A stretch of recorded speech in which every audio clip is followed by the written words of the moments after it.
Before this season began for LSU, it was rightfully labeled playoffs or bust.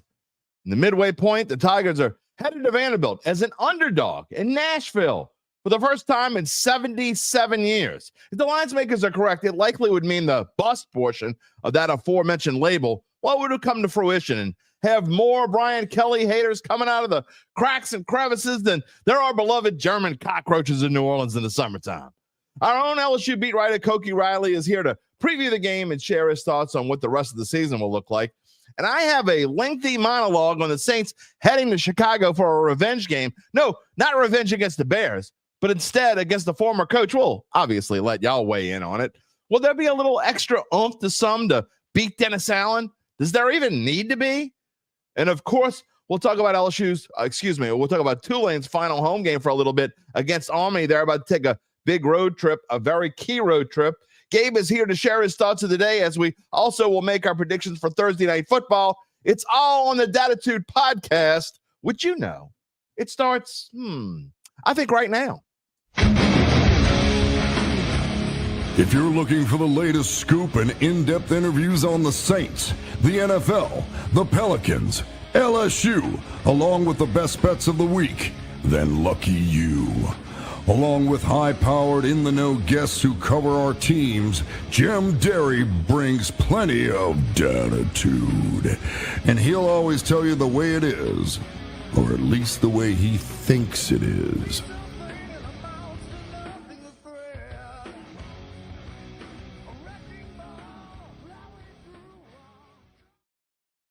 Where you at, Dattitude family? Does everyone have the same feeling that I do? That it's going to be a super weird weekend of football around here? I got all kinds of weird vibes this week. I don't know what's going on.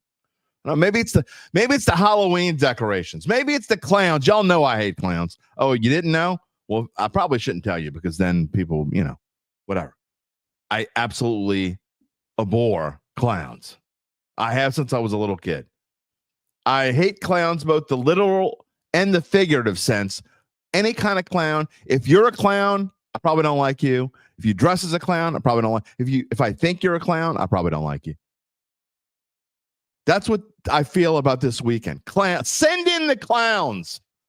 I feel this air of weirdness coming on. I also feel Dattitude, episode number 428, presented by Evangeline Securities for a Wednesday, October the 15th, 2025.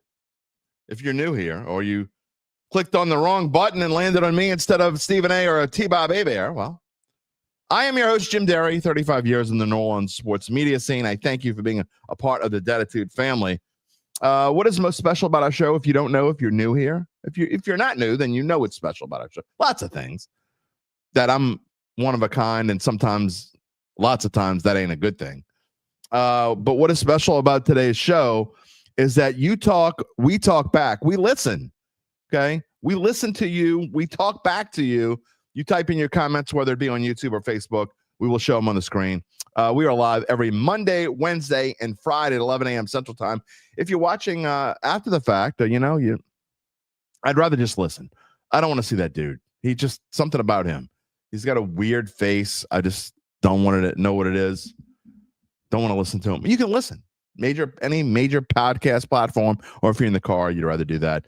Apple, Spotify, all the platforms. You can get in touch with me on X at Jim Derry Jr. or via email, as so many do. Sometimes I'm happy about it. Sometimes, what is this person thinking?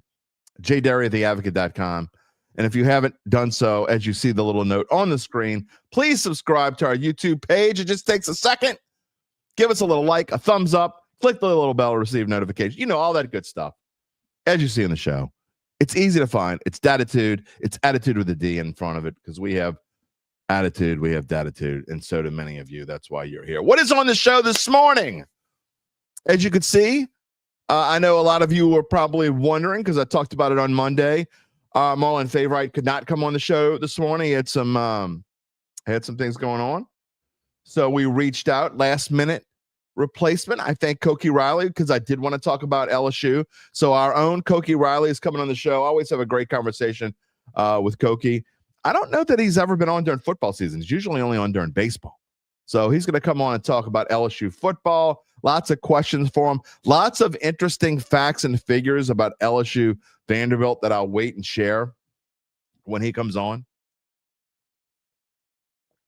I know y'all hate when I do that. Sorry. I can't help myself. Got my kids doing it now, too. Anyway, Koki's going to come on about 11:30, which is about 10 minutes later than usual, because I want to have a little extended monologue because I want to talk about the Saints, obviously. I know y'all want to hear about the Saints. Saints are 5.5-point dogs at Chicago. We'll get into that in just a minute. Before I do that, something came across my mind last night that I wanted to share. I always start, and if you listen, I say who I am, introduce myself, 35 plus years in the New Orleans sports media scene. I don't know why that hit me last night. I was texting back and forth with a volleyball coach. I am doing a rare volleyball game. I don't do a whole lot of volleyball games for VSN, but I'm doing play-by-play for volleyball tonight, this afternoon, whatever, for Varsity Sports Now. Newman versus Sacred Heart. And this Sacred Heart volleyball coach, JJ Wan, has been a volleyball coach in the metro area for a really long time. And we were texting on, said I wanted his roster and whatever, he can let me know. And we kind of started chatting a little bit, and he said something that kind of stuck with me. He asked me how long I'd been covering him.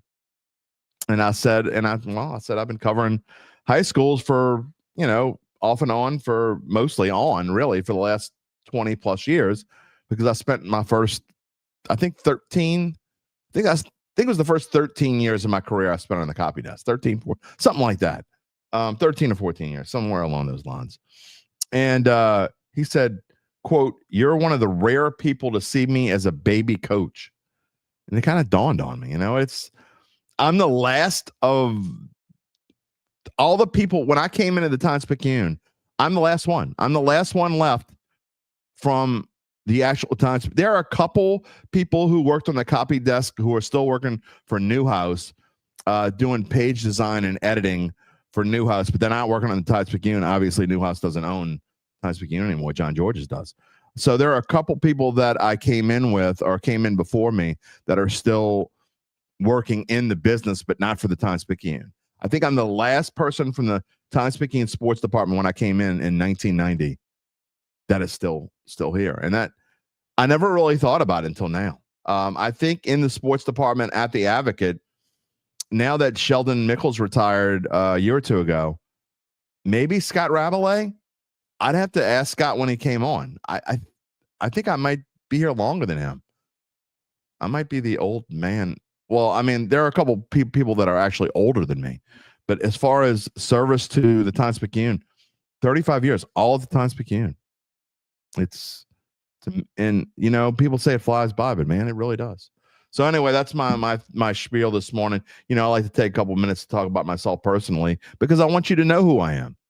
That's, again, if you're new to the show, and I know some of y'all learn something new about me every day, but that it's important for me for this show to continue and to go on that you know a little bit about me. And that's one thing that kind of stuck, and I started thinking about last night when JJ Wan started texting me about it. And a lot of coaches have come and gone. There are still a couple coaches who they were there when I started and they're still there. So it doesn't happen a lot, but there are a few. So anyway, there's my reminiscing part of the day. 1990 is when I started the Times-Picayune.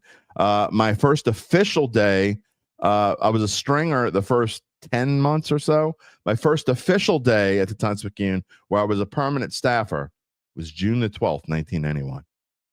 Amazingly enough, June 12th, 1991. June 12th also was the day in 2012. So 21 years later was the day we all got those envelopes at the Times-Picayune. That was the first of the day where we're going 4 days a week. When June 12th, also my wife's birthday, a very key day for sure in my world. Anyway, let's move on. I just thought that was kind of interesting. Thought y'all might be interested to share in it. Baseball real quick. Go Dodgers, go Mariners. How about the Los Angeles Dodgers? I love when people say they look like they can't be beaten. Maybe they can't be beat, but that is, what a team looks like one day might not be what they look like the next day. So I thought the Dodgers were going to win that series the whole time, but look, they're going to have a fight on their hands when they get to to the World Series. And whether it's the Mariners, who now lead 2-0 over the Blue Jays, win 2 games in Toronto, I'm looking forward to this World Series. I think it's going to be a good one. If it is Dodgers and Mariners especially, I think it's going to be fun. I'm looking forward to that. Obviously, the Mariners know a little bit about Shohei Ohtani because Shohei was in the same division as the Mariners for the first 5-6 years of his career with the Angels. So they know a little bit of something about him. Baseball is fun. If you haven't watched Yamamoto with the first complete game, and I didn't realize this, first complete game in a playoff game in baseball since 2017, 8 years. Shows you how much baseball has changed. And it also goes to show the Dodgers also pitched Blake Snell, I think 8 1/3 innings, either 8 innings or 8 1/3 innings in game 1. All this crap of just going out and getting the pitches right off the bat just goes to show you that old school baseball still works. And again, I'm old school, so I don't want to be the get off my lawn dude. We talk about it in football and how I'm so anti-analytics, and I think analytics are it's going to be, I don't want to say the death of football, but it's really asinine. I mean, nobody uses their gut anymore. At least I'll say this about Dan Campbell. I don't know that he uses analytics. I think he just likes to go for it and do whatever, and he just doesn't care about analytics. That's the way he coaches. I don't agree with it. I think he's an overrated coach, but at least somebody like Dan Campbell is not going by analytics. He's going by, this is my aggressive style, and I'm going to go by it. So many coaches these days, and it's creeping into high schools now. It's all the way. It's going through colleges and in high school as I get on my soapbox. But that's where we are. But it's so good to see in baseball, manager Roberts says, to hell with analytics. I'm just going with my guy. And he pitched both of his key starters. You know what? He pitched because they were still the best pitchers on the field at that point in time. Why do go to my bullpen when I'm going to let my best pitchers pitch? And for that, makes me kind of root for the Dodgers. Glad to see it. All right, we're going to get to the comments. We're going to get to the Saints. Before we do all that, let's get to my friends at Evangeline Securities. Of course, they're a company that can help you decide if it's the right time to sell your family-run or privately held business. And just as importantly, they can figure out what that business is worth. If that's you, if it's someone you know, it's time to reach out to Evangeline's founding and managing partners, Nick Braden and Ron Hemel. They will start by scheduling a complimentary valuation from their offices, either in Poydras Street or in Lafayette. From there, you will be well-informed to begin to make a decision on if you want to proceed. What happens after that? No, don't tell me the rest of your life. Not yet. We'll get to that later in the show. In the meantime, you can check them out at www.evangelinesecurities.com. We're moving on. We're going to talk about the Saints. Got a couple other things to talk about, too, that sort of regard the Saints. It's all NFL related, so I'll put the Saints slide up. Who we got here this morning? Charles Mangus, good morning. Pels played Houston. I don't care. No offense. It's preseason. I don't care about NFL preseason. We only talk about it because we have to. We'll talk about the Pels again. Getting closer. We're getting closer to talking about the Pels. Maybe next week. Maybe next Wednesday. I still would love to have Coach Willie on the show. We're gonna see if that can happen. If not, we're one way or the other. We are going to talk about the Pels very, very soon. Just not yet. Setter, good morning. Spencer Rattler has been playing good football. The team has been losing as a team, meaning offense, defense, special teams, penalties, and drop passes. Good football, that can be debated. I don't think, again, I hate saying the same thing every show, but I guess it goes to, there are a lot of new people here. I know Cedric is fairly new. He's been with us a few times. But here's my thoughts there. It's the same thoughts. He's been fine. He's been fine. He's been okay. He hasn't been good. He hasn't been bad. Definitely hasn't been bad. But I went to eat lunch at a place that not always. I go at least once a week to a place up here. I'll give him a free shout out. Vanderbilt Seafood, my friend Jerry over there. And there's a guy who works there that we talk a lot, and he always wants to, we talk a little bit about all sorts of things, but he always wants to pick my brain on the Saints. And, it hadn't really come up, but he's said about Spencer Rattler, and I asked him this question, and I will ask you the same question, okay? And I want you to be realistic when I ask this question. How many quarterbacks would you go through the list in your head? and tell me, and this isn't to be mean, this is a legitimate, realistic question. I'm just throwing this out there and saying why I think this team needs to really evaluate where they are over the course of the next 11 weeks. And go through the list in your head. There he goes, talking bad about, I'm not talking bad about Spencer Rattler. I want you to I especially want the Spencer Rattler lovers, and there are plenty to be had. I want you to answer this question. How many quarterbacks, more specifically, which quarterbacks do you think Spencer Rattler is better than? And it could be long-term or right now. I don't care which one you pick. And there they go. The numbers are dropping. The Spencer Rattler, I can't listen to this. You can't listen to this because you don't want to listen to it. Let's be open and honest and realistic, okay? I'm not trying to be mean. I'm not trying to just be negative. I'm really not. They're 1-5. He's 1-11. What quarterbacks would you do you think Spencer Rattler is better than, especially long term? I'm going to say he's better than any quarterback that's in Cleveland right now. I don't think that's particularly close. I mean, you can make an argument. I haven't seen anything from Cam Ward that leads me to believe that he's going to be the answer in Tennessee, although it's very early and it's too soon to judge. But if you want to get, and I'll give you Cam Ward if you want. Go down the line. And I know many of you would say, I don't think he's better than any. I would rather have all other three quarterbacks in the NFC South than Spencer Rattler. Now, some of you say, Bryce Young sucks. He's 3-3. I think Bryce Young has improved a lot. I think is he worth the number one draft pick that they made? Probably not. But I would take Bryce Young over Spencer Rattler. Again, this is my opinion. If you think differently, tell me. Go down the list. Tell me who else. You'd rather Spencer Rattler or Kyler Murray. I don't know. Would you rather Spencer Rattler or Mac Jones / Brock Purdy? I wouldn't. I mean, where else do you want to go? You go to the division that the Saints are playing this week, the NFC North. Think about who's in the NFC North. Jordan Love? No. Jared Goff? No. Caleb Williams? No.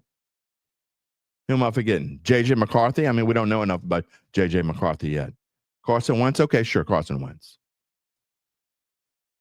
Let's see. Breaking news, says Gabe Henderson. We're going to get back to this.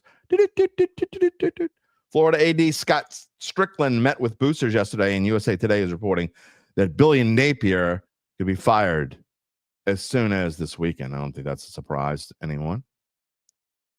We're going to get back to the Spencer Rattler thing. I don't want to spend too much time on that, but it's a legitimate question, and I want y'all to answer it, okay? Again, I don't want the Spencer Rattler haters either to come out and just be jerks about this, because I'm trying to have a realistic conversation with y'all. That's what this is. It's a realistic. I don't think he's as bad as some of the haters think he is. And again, we keep hearing he's better than Tyler Shough. Well, first of all, you don't know that. You don't know it because you haven't seen it. Well, he's not playing. Doesn't mean anything. You don't know it. But second of all, even if he is, so what? What's the ceiling for this kid? I think he's been way better than I expected. That doesn't mean that I think he's the future of this football team. I think he's hit his ceiling already. He keeps putting up the same numbers week after week, and numbers that aren't good enough to be a long-term answer at quarterback, in my opinion. You can blame Olave, you can blame Juwan Johnson, blame whoever you want. The offensive line stinks, this, blah, blah, blah. It's always someone else's fault. You're never going to blame the guy you love. Just saying. Chad Gage is here. Good morning. Tip of the hat. JC has got foggy conditions from Denver. Well, we got good weather here. I got to be honest. I like that first fall cool front, but it hasn't been bad. Even though the temps have been in the 80s, it's dry. It's nice. It's nice. I've been enjoying it. More Pelicans talks. One Smoke says, think the Pelicans found a star. A star? A star. Okay. That's what Rod Walker said this morning, by the way. A star in Jeremiah Fears. The kid is not afraid of the moment. He was reclassified a freshman, should still be in college. Maybe. He's young. Why not? Oh, Lord. JC, I love you, but come on, man. I would trade Olave. They're not trading Olave. I'm going to just start I mean, I love y'all, and y'all could say whatever you want, but I'm gonna stop. I'm gonna stop showing these trading Olave comments. You're wasting your keystrokes. He's not getting traded. It's not happening. Okay, they're not going to get what they would have to get for him. And besides, the Saints are trying to add receivers, not trying to lose receivers. They're not going to trade Olave. Earl says he just hoped going to Chicago isn't anything like going to Seattle was. No, Chicago's not even kind. I know their record's 3-2, but that is very misleading. They are not as good as they're not as good as Seattle. That's my opinion. Hakeem Big Dog, what up? Oh Lord, here come the clowns. Now see, this is why I don't tell y'all my thoughts and fears and whatever, because here come the clowns. Clowns. Good morning, Rocky. Good morning, Lance. Jason Hughes is new here. Well, we're glad to have you. Why don't you come find us on YouTube? You can be a part of the Dattitude family. Good morning, Christopher. Oh, Lord, we're going through this thing again where I'm clicking and it's showing it like 3 seconds later. Hump day! It is happy hump day. No doubt about it. DA's defense. Going up against DA's defense. No doubt about it. Is Brian Kelly going to Penn State? When would he do that? He's not going anywhere. I know y'all hate him. I'll ask Koki what he thinks in, about 8 minutes? Not going anywhere.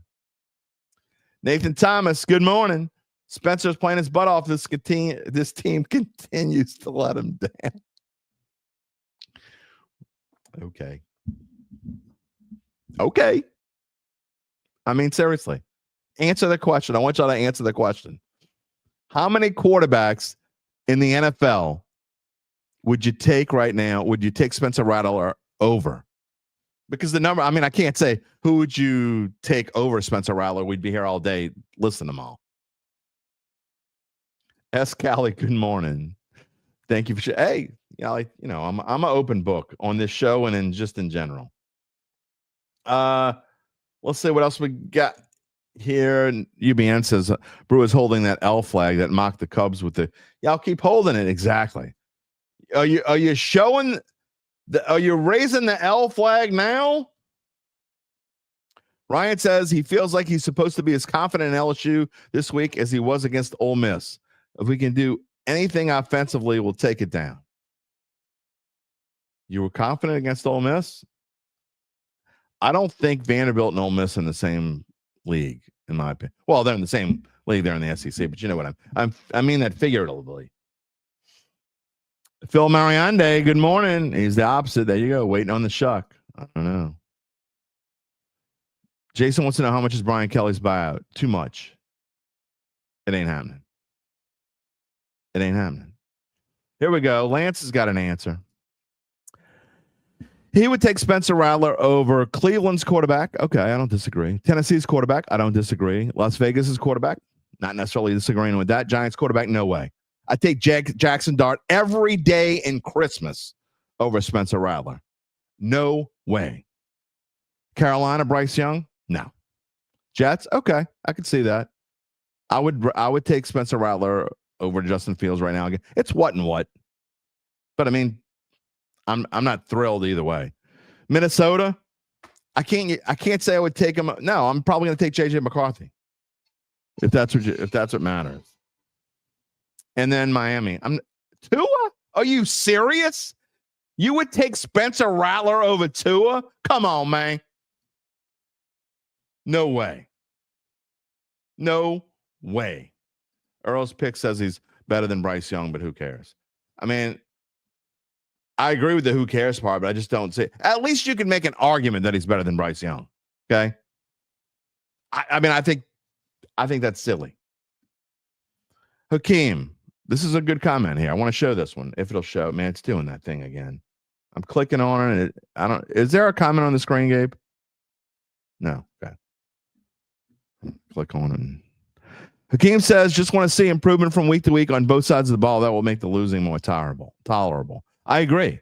And that's one of the things that's why I think sooner rather than later, you need to see a different quarterback, because I think you're seeing Spencer Rattler ceiling. Is he better than last year? Absolutely.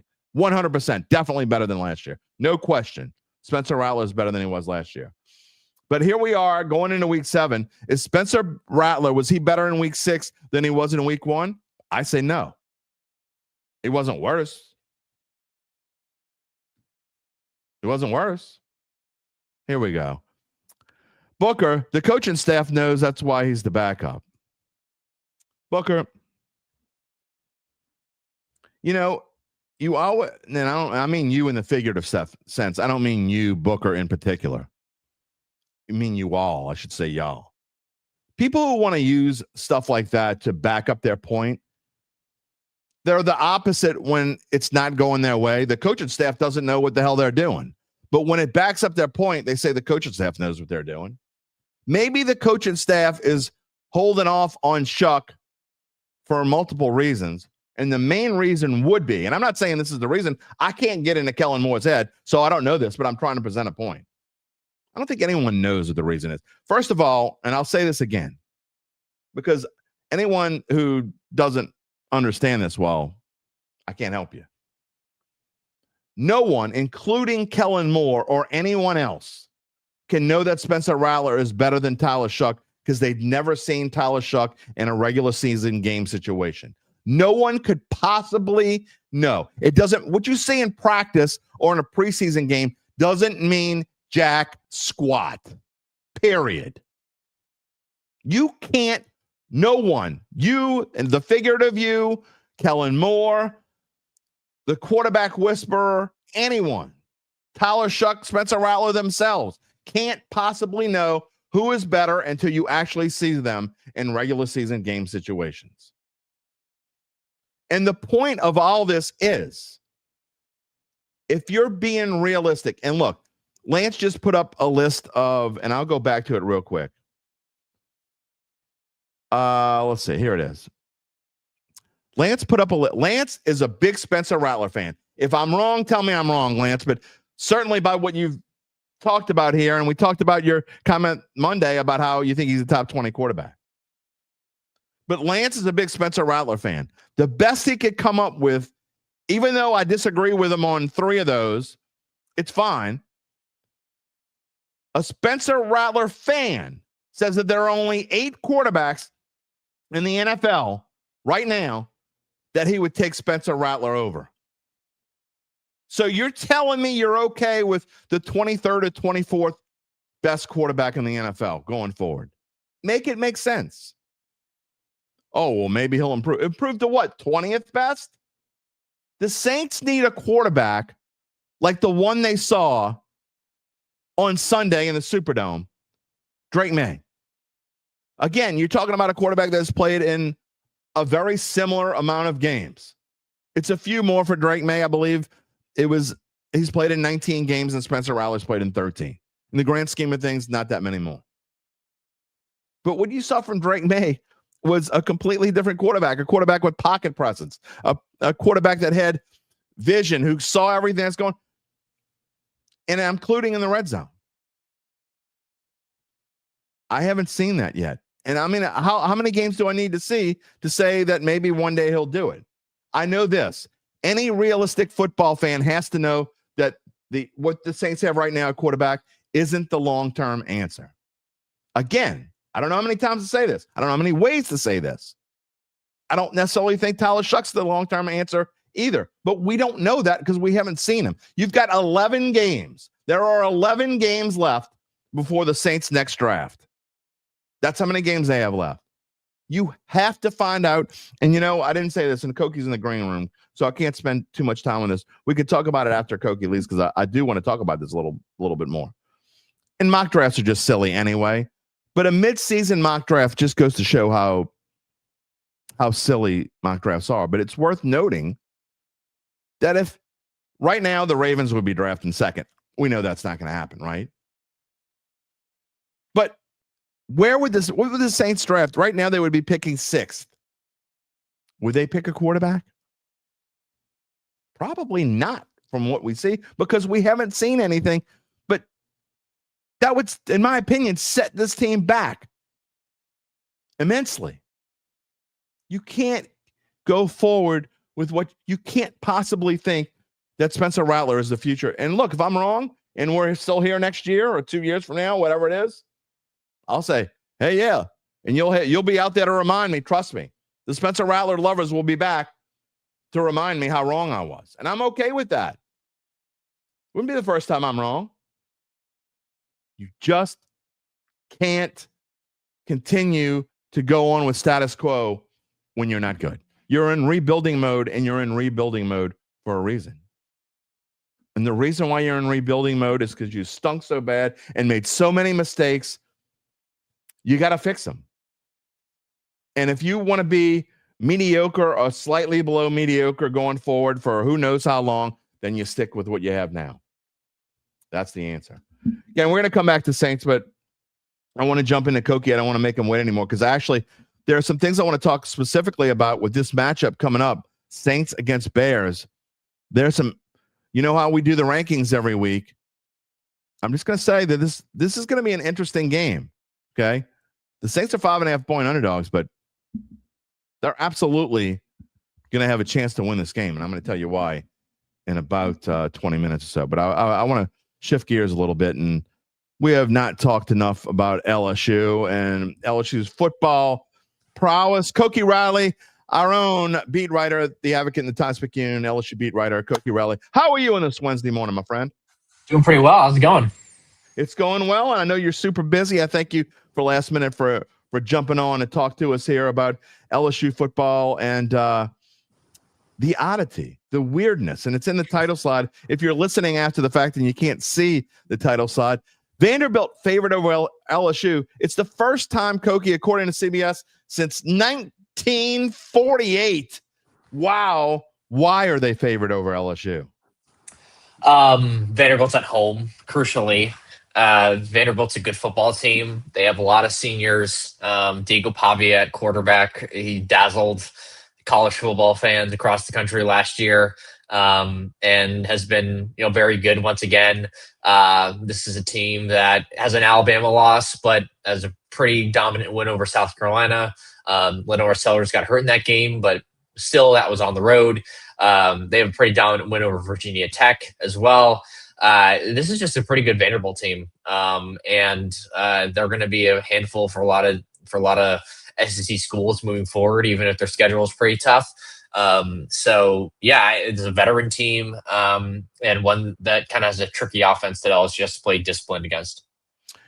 Are you surprised that Vanderbilt's favored? I mean, going into this, I had to say, Gabe and I think both thought that LSU would be a slight favorite. I'm not necessarily saying LSU should be favored by a touchdown or anything, but I think if I were making the line, and we're not usually wrong, Gabe and I have done this for a living at different points in our career, but to see that Vandy was favored, it definitely surprised me a little bit.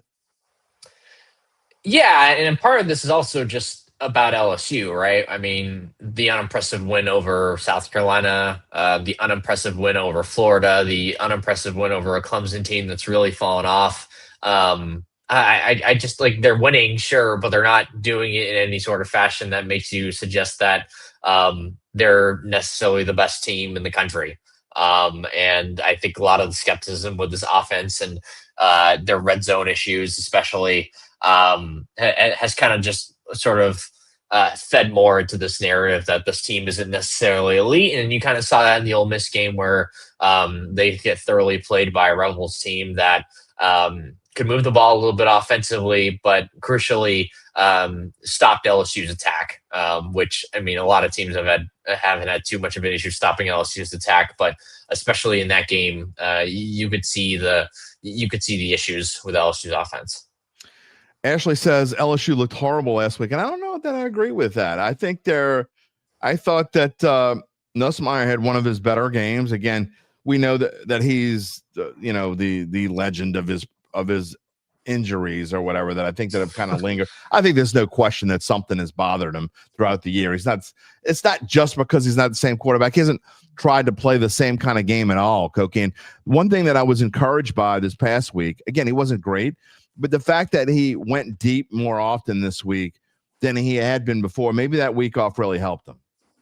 Yeah, I think the week off kind of did wonders for him physically, where it seemed like he had a much easier time driving the ball down the field. The velocity of his balls were way up. I mean, when you have a torso and abdomen injury, it's harder to turn and to lean into those throws. And Yeah. I think this week it was pretty obvious that you could see that he kind of had that at least somewhat solved, where he looked like a healthy quarterback again, even though he was also dealing with an ankle injury. But that didn't seem to sort of bother him too much. He just seemed more agile and mobile out there, and he was throwing the ball much harder, playing with a lot more confidence. And granted, LSU wasn't a lot better with the deep ball this week. There was like a deep ball like Chris Hilton that he should have caught. But I think in general, you could see him being a lot healthier in this game. And I think the game was very frustrating for LSU's offense, but they moved the ball a lot better. I mean, 420 total yards of offense. They ran the ball like much better than they have previously, which is what was another very encouraging sign. Combine that with Trey'Dez Green, combine that with a healthier Nussmeier, and you can definitely paint a pretty rosy picture from that game. The problem was that they were egregious in the red zone, right? Yeah. I mean, like 1 touchdown and 4 trips, 3 touchdowns, only 3 points scored on three trips at the goal line. Just like inexcusable stuff. And if you just score touchdowns on 3 of those 4 red zone goal line red zone possessions, then you're going to win this game. You win that game by 20 points and everyone's feeling great, right? So it just comes down to the execution in those sort of moments, those red zone moments. And for this team, that's hard but it's not a coincidence that they're struggling in the red zone, right? It's not just, oh, well, they just need to clean up some bad errors. That's part of it. But a lot of but this has also been a consistent theme since last season. And the reason why is because this team has trouble running the ball in short yardage situations. They don't really bully people up front. And then in the passing game, they have a quarterback who's a gunslinger, but you have to be really precise when you're throwing in those very, very tight windows at the goal line or inside in the red zone, in the blue zone, whatever you want to call it. And Nussmeier has just made too many mistakes in those situations. So those two things combined is why they consistently have those issues in the red zone. And in this game, they didn't really show that they can solve that properly. When they ran the ball in the red zone, they either fumbled it away or they lost yardage. And when they threw it, they had one successful throw to Trey'Dez Green, but then Nussmeier also has the interception on the RPO. So that's the problem right now with the red zone offense. There's a couple comments I want you to just take a look at it, but this isn't one of them. You do not have to comment to this one that I'm gonna show. But before I forget, I absolutely want to show. See, these are sort of the things that I deal with on a regular basis. Coach says Saints gonna draft Nuss and Rattler will beat him out in camp, just like he did Shough. But the Saints will most likely start Nuss. I don't even know where to start with that except to say, if you think that's just crazy. Anyway, we're gonna move on because there are a couple comments that I do. I thought you wanted me to answer that. No? You can if you want to. Do you want to? Yeah, I guess I could. Go ahead. I actually spoke with Dane Brugler last week for a story that came out on The Advocate. And a lot of it went around the conversation of the quarterback matchup between Sellers and Nussmeier. And heading into the year, Brugler had them both as first-round picks. Now Nussmeier is more of like a second round sort of guy because of some of the injuries and those he had to just trying to have to work through those struggles. So I mean, there's definitely a world where the Saints could pick him, but if he's not going to be like a top 10 pick, then there's a greater chance that everyone else is going to have a shot at him. But the fact that his dad works for the team is notable, at least, right? I would almost think that would make you shy away from drafting someone. I mean, do you really want to? It's kind of like when you're a teacher and your kid's going to that school, and way more often than not, teachers just don't want their own kid in their class. I would think it would be the same way. I mean, that would, to me, be more of a distraction than anything. Yeah, perhaps. But again, it's going to kind of like, what's Gail Benson going to want, though, right? So there's other factors. This is not just Doug Nussmeier making the decision. Very true. He's like fifth on the totem pole, if anything. That's true. So that's very true.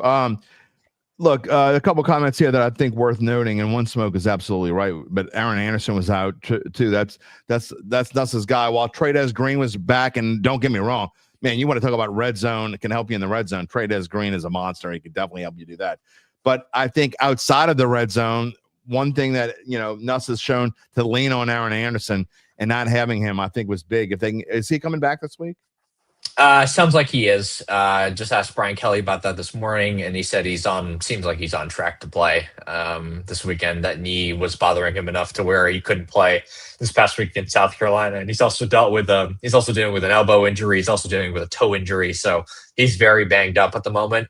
He's not 100%. Kelly made that clear, but it sounds like he practiced in full on Tuesday. And that's a pretty good sign for his availability this weekend. Couple of things here. Also, Lance says, got a feeling the LSU run game finally takes off against Vandy, and Charles Manga says our running game is looking better. And look, it helps when you get your number one guy back, Koki, because without him, they really struggled running the football. They've really struggled all year, but I do think that the running game was quite a bit better this week. Yeah, absolutely.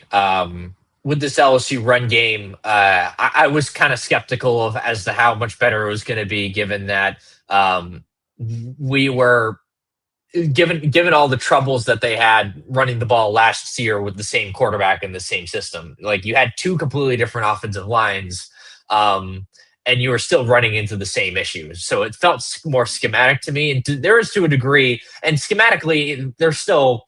It's still I still kind of think it puts a ceiling on how good this run game can be.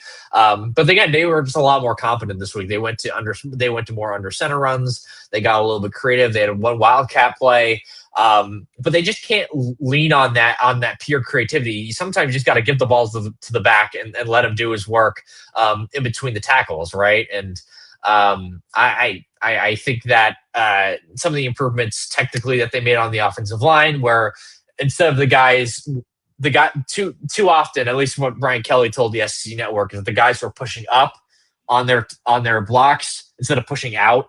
It's harder to get leverage when you're up and your back is straight as a board, right? But if you're leaning into the guy, it's much easier to get that push. And that was like a technical adjustment that they needed to make. And you saw an improvement with that, especially with a guy like Cohen Eccles at left guard, who started for the injured Paul Mubenga. He played very well, and he really helped sort of open up that hole for the 56-yard Juwan Johnson run, which also ended in Nussmeier's interception on that drive. But either way, it was kind of a good sign of like what this run game can possibly do. And they've also popped off some pretty longer runs so far this season. It's been a lot of 1 yard, 2 yard long run, right? There hasn't been it's not a lot of 5 yards, 6 yards, 4 yards, 10 yards. That's not. I don't think you're just not going to see that this year, in my opinion. But the key for this team is, one, getting those technicals down, and two, for Joe Sloan to stick to the run. Instead of a 1 yard run, a 2 yard run there, it doesn't really work, and then you just start throwing the ball again. You stick to it, and then eventually you're going to break through, and that's exactly what you saw against South Carolina. Jim Derry here with LSU beat writer Koki Riley here on this Wednesday morning. The Dattitude podcast is brought to you by Evangeline Securities. We thank you for joining us, as always. Koki, you talk about the offensive line, and I really think this past week was the best game that I think that they played all year so far. And I even include the Clemson game in on that, because you talk about the interception deep. You also had the fumble at the 1 yard line. It really could have been, that score could have been wider than it was. I think 20-10 is misleading. But can the line continue to play well? And maybe it's just a simple thing of you got new guys in there. They don't even know each other. They're still trying to figure each other out. And really, that was only their sixth game playing together. Yeah, it's still not perfect. And I don't think it's going to be at the level of last year or the year before, where you had so much continuity and so many veterans and talented guys who had played together for a while. You had 4 guys who ended up being drafted. And this team just does not have that, level of continuity or talent. That's okay.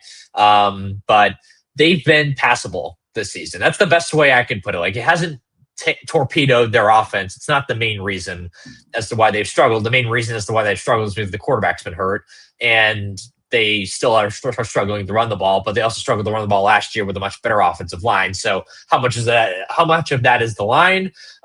Really, right? So that's where you kind of question that. But I'm not saying they've been perfect. They haven't been elite. Weston Davis, the right tackle, has given up 17 quarterback pressures this season, by far the most on the team, despite the fact that he missed a game. So like you kind of have a bit of a right tackle issue, and it sounds like they're gonna stick with Davis at right tackle because they like his promise. They like some of the things he did against Dylan Stewart last week, even though Dylan Stewart kept on beating him off the line of scrimmage on that right side. But Dylan Stewart beats a lot of people off the line of scrimmage. That's true, and they chipped, and it still didn't seem to matter, and it was a whole thing, right? And Nussmeier kept on having to climb in and out of the pocket on those drop back plays. But you've gotten really good play out of center with Braylon Moore. Cone Eccles showed that he can at least be a decent piece at left guard, and showed progress as a run blocker. Tyree Adams has been fine. Not amazing, fine. And then Josh Thompson's been a kind of a rock at right guard. It's really that right tackle spot and occasionally left guard, depending on who's in there between Mubenga and Eccles. Those are the kind of the spots that you're going to have to look at more closely. And there are going to be some matchups where you're going to have to help out Tyree Adams too. So if he's, on an island on an edge against a really good edge rusher. So like those are sort of things that you have to keep an eye out for, and they have to continue to get better in the run game. Like that's probably the number one thing in terms of like continuity and just getting those, especially those three guys in the interior to work together and really run block well for this team. And you talk about, Dylan Stewart hitting Nuss. I think Nuss proved to everyone out there how tough he is, if anything else. I mean, he may be slipping a little bit in his draft stock or whatever, but that dude, man, he took a hit and kept, it was like a Timex or whatever. Took the licking and kept on ticking and limping off the field. And I was just impressed with the way that it was able to, but he does have to improve on a lot of things before the end of the season to get his stock up. That's for sure. David +1 wants to know, how involved is Brian Kelly in the offense? Are the issues more on the offense? Is it on Joe Sloan or is it on Kelly at this rate? Will Sloan come back next year? Will Sloan come back next year is going to depend on what this offense looks like for the rest of the season. I think it's too early to say that his job is in major jeopardy or anything like that. I think it's going to really come down to whether this team makes the playoff, whether this team makes real strides on offense, whether they make real strides in the running game. And since you saw that a little bit last week, then I'm not ruling him out coming back next year. As for Kelly's involvement, I mean, Kelly's at least involved somewhat, right? I mean, he used to be a play calling head coach, but right. And he has his own inputs, and he's explained this a few different times, but he'll have his inputs when he wants to have his inputs. But for the most part, he's a little bit more hands off. And he's kind of more of a CEO head coach. That's kind of his reputation. But if he wants to have some sort of input or insight, he'll have it, right? And if something goes wrong, he's definitely going to choose someone out. Whether it's not just the players, right? It's the coaches as well. We've seen that happen in preseason practices, so it's not like he's afraid to speak his mind or anything like that, or too hands off. But in terms of like the nitty gritty or like how the structure of the offense is going, like what the sequence of the play calling is like, yes, he'll have his occasional insights, but inputs and insights, and he'll oversee the whole thing. But he's not necessarily pulling the strings for Joe Sloan, right? So it's Joe Sloan's show, and at the end of the day, it's Joe Sloan's responsibility to get this offense to where it needs to be. Couple more minutes here with Koki this morning, and there's a couple questions that I definitely want to ask. So let's get rolling here. And Ashley's got a question that a lot of LSU fans, and it's really hard to answer this. And I know you guys have kind of touched on this on LSU Insiders, and I don't think it's a tough question to answer, because I think that there are millions and millions of reasons why Brian Kelly will be back next year, no matter what happens the rest of the way. But LSU fans want to know, do you think this will be Brian Kelly's last year if he's unsuccessful? What is unsuccessful? Not making the playoffs. But is that enough to fire him and pay a 50-something odd $1 million buyout? Right. That's the question, right? So like, it's not just, we know what success is, which is for this team, which I guess is more than you can say, or which is like much easier to answer than it is for most college football teams. But I think that whether that's enough to actually move on from the guy is a whole another conversation, right? And I think the Penn State situation where you lose 2 games, you're out of the playoff race, and boom, you're fired. Like, and they're going to pay your $49 million buyout just to get rid of you. Like, that was interesting, right? Like, that kind of shows that this is possible. It's not just Texas A&M, right? Where we have more evidence for a school that doesn't necessarily have money coming out of its ears paying a massive buyout. And it just made you think of like what would have to happen for him to, for them to potentially move on from him after this year. Because again, remember, it's not just his buyout, it's also, you got to buy out all the other assistant coaches that he has. So you're adding at least, 10 to 15 more million onto that. You're paying at least another 20 to 30 million to a new head coach. You're paying another 10 million to the new staff that he has. And oh, by the way, you have to stay competitive in this financial landscape with your roster, and that's another 20 to 30 million dollars you're just putting into the roster.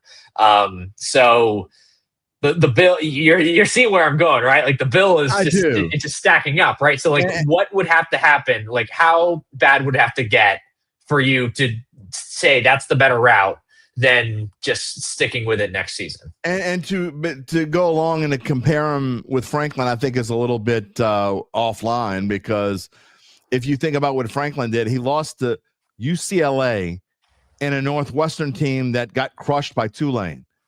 So when you do that and you're expected to go to the playoffs, it's one thing to get expected to go to the playoffs. To win the whole thing, not just make the playoff. Right, exactly, especially after last year. So I understand that, but so that's a big difference between what Brian Kelly's doing now.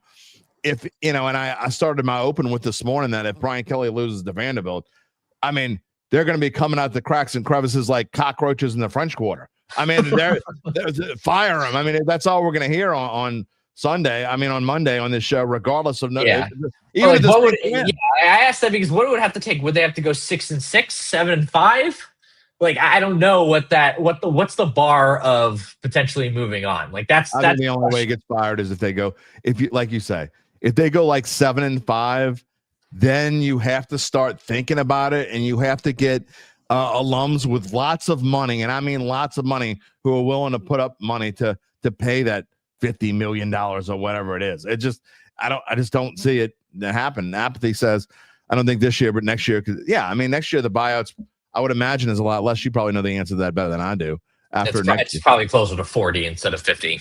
I mean, it's still a lot, and they had to pay Ogeron what, 18 million or whatever it is. Well, that's over with now. I mean, I think this was the last year of those payments, but so like I guess you're kind of done with those payments now, which would be a reason as to why maybe you can afford it more financially. But like, do you want to be Auburn? You're just like paying some other coach not to coach for you every year, So no, you don't. Yeah, and we see where Auburn is right now, right? They're in Mediocreville, and it's hard to get out of Mediocreville. All right, here a couple of trends that talking about Vanderbilt and how crazy this is that they're favored over LSU is going. You see it here that the first time since 1948 we said this when you came into the show, and the first time in 77 years that Vanderbilt's favored over LSU. But not only that, it's the first time that Vanderbilt is favored over a ranked opponent, any ranked opponent, 23rd, 25th, doesn't matter. The first time that Vanderbilt is favored over a ranked opponent, 176 straight games they were underdogs. 1978. Koki, I'm old. I was 10 years old in 1978, and I don't remember much about 1978.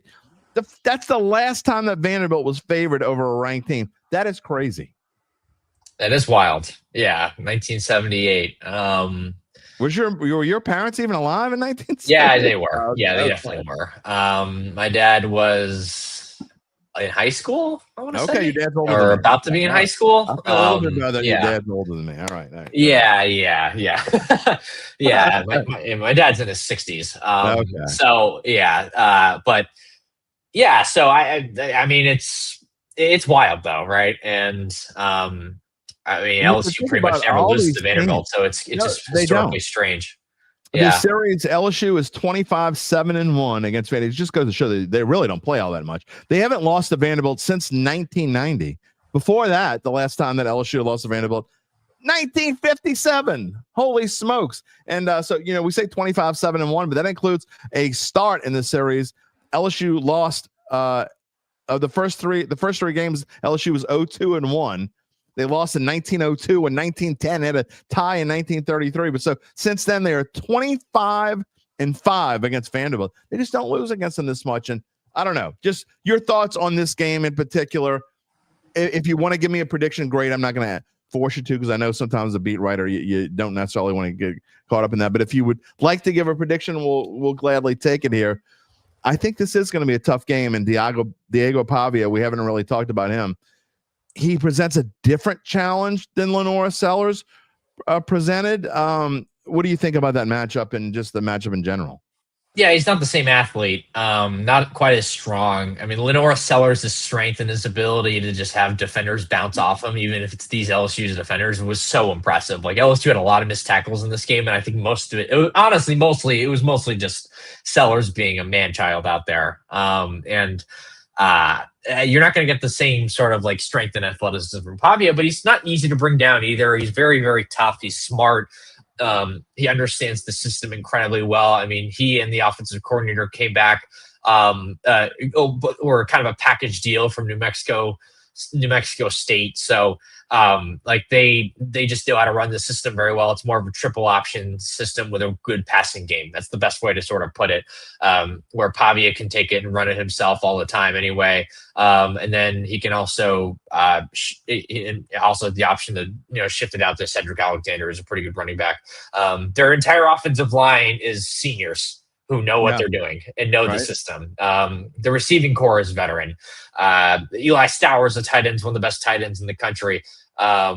So yeah, it's very, very, they have a very, very effective system going on offense. And that's what LSU has to keep an eye out for and just be very disciplined, because if they're disciplined, they can overwhelm them with their athleticism. Like that's the best path to victory for LSU, is where they overwhelm Vanderbilt with their athleticism to the point where maybe they get a turnover or two, set their offense up in a better spot, and the offense continues the progress that we saw from last week. And that's kind of where I lean heading in this game, but I still want to think about it more before I make sort of an official prediction. Fair enough. We're not going to make you give one if you don't want to give one. But Koki, I really appreciate you coming in, jumping in last minute. I didn't ask you till last night, and you were very gracious with your time. I appreciate it. And it should be a fun one in Nashville this week. I think either way, I got to say, I'd be surprised if it's not a close game. Yeah, it'll probably be a close game. And again, thanks so much for having me on. Yeah, I really appreciate it. We'll talk to you soon. Don't want to wait till baseball season this year. So hopefully we will talk to you again soon. Koki Riley, everybody. We'll talk to you soon. Thanks so much. LSU Tigers, Vanderbilt Commodores. I find this series just the numbers in this series that I'm talking about with Koki, just wild. The fact that they're underdogs. I'm not going to give my prediction on this until Friday. But I got to say, I know Gabe doesn't agree with me, and Gabe's going to come on in about 10 minutes or so. But this game worries me. It shouldn't, because LSU is definitely, I can't say that. I guess you can never say definitely until you see them play each other. But I think LSU is a better football team. I can't imagine what it would be like around here. What happens if LSU loses on Saturday and the Saints win on Sunday? What would be the talk on Monday? We always kind of lean towards the Saints, but man, we'd have to spend a lot of time talking about LSU. That's for sure. There's no question. Speaking of talking about what's going on, I've been monitoring your comments in the background, and I know this is a controversial topic, and it's something that it keeps coming up. And so I don't necessarily need to show them all. If you're in there, you're involved, and Caribbean Cool, I'm going to get to your comment in a minute. I'll answer your question in just a minute. But the whole Rattler Shough debate, it's not a debate about Rattler and Shough. Y'all are missing the point, okay? You're completely missing the point. It has nothing to do at all. Nothing with Rattler versus nothing. Has nothing to do with Rattler versus Shough. Okay, y'all are completely missing my point. My point is, again, if you truly believe what you've seen leads you to believe that Spencer Rattler can be the future of quarterback for this football team, okay, then I think you can't see the forest through the trees, okay? Again, I get so many people love Spencer Rattler. Why? Because he's not Derek Carr. It's the same reason why they hated Derek Carr. They hated Derek Carr because he wasn't Drew Brees, okay? Didn't endear himself to New Orleans and whatever. I get it. I'm not arguing that point at all. I'm not arguing the point of why you love Spencer Rattler. Again, so many people, the bias is there because he's he's completely not what Derek Carr was, right? And he's also young. And he's got name recognition. It's exciting to some extent. But just watch his play. If you watch his play and you use his numbers, I mean, his completion percentage is up. Great. That's fine. But he's not improved from week 1 to week 6. I'm sorry. I don't think at all. I don't think he's improved anything from week 1 to week 6. Is he better than I thought he would be? Absolutely. Is he better than last year? No question. But I see comments in there. I don't remember who said it. I saw it a while ago. I'm not going to go back and show all of them. I'm just going to kind of like sum them all up. But the Rat lovers are saying that Kellen Moore obviously thinks he's the future. Kellen Moore, I'd be shocked if we gave him truth serum and forced him to speak on the air. I'd be floored if he thought Spencer Rattler was his future at quarterback. Floored. Then why is he playing? Because I think he's trying to protect Shough. He wants to see what he's going to have. Again, I'll be shocked if we don't see Shough start at least 5 to 7 games this year. I'm not saying it's going to be next week after this one. It may or may not be. But this team needs to know what they have in Shough. I will say it out for the 1,000th time. I personally I don't think Shough is necessarily better than Rattler. Then why do you want to see him play? Because they need to know what he is. You know what Spencer Rattler is. You don't know what, I'm repeating myself. I sound like a broken GD record. Y'all are not getting the point. It's not about Shough versus Rattler, not even a little bit. It's about knowing what the future of if you want this team to be good again, and I mean really good. Oh, you just put some players around. It doesn't work that way. What is the number 1 position on a football field? It's not even close. You can be mediocre at certain positions and still be good and still have a chance to go deep in the playoffs and get to a Super Bowl. But think about teams that potentially could go to a Super Bowl this year, teams that have been to the Super Bowl recently. What do they have in common? Quarterback. Even Jalen Hurts. I mean, Jalen Hurts isn't a fantastic quarterback, but he's a good quarterback and probably played over his head because he's benefited from coaches. But other than Jalen Hurts, go back and over the course of the past, 15, 20 years, Jalen Hurts is probably the worst of the bunch when you're talking about winning quarterbacks over the last 15, 20 years. I mean, you have to have a really good quarterback to put yourself in contention to win a Super Bowl. As good as Lamar Jackson is, as good as Josh Allen is, neither one of them have even been to a Super Bowl. And you're talking about cream of the crop. Why did Cincinnati go to the Super Bowl a few years ago? Well, their offensive line stunk. They overcame their offensive line because Joe Burrow and his receivers were that damn good. Matthew Stafford won this. I mean, an excellent quarterback. I mean, just think about it. Is Spencer Rattler a long-term answer for the New Orleans Saints? If you say yes, you're kidding yourself. It's just as simple as that. There's no other anything else to this. Nothing. Who that daddy? We can't handle the truth. It's the truth. That is exactly that's the comment of the day. And I know you love Spencer Rattler. It's the truth.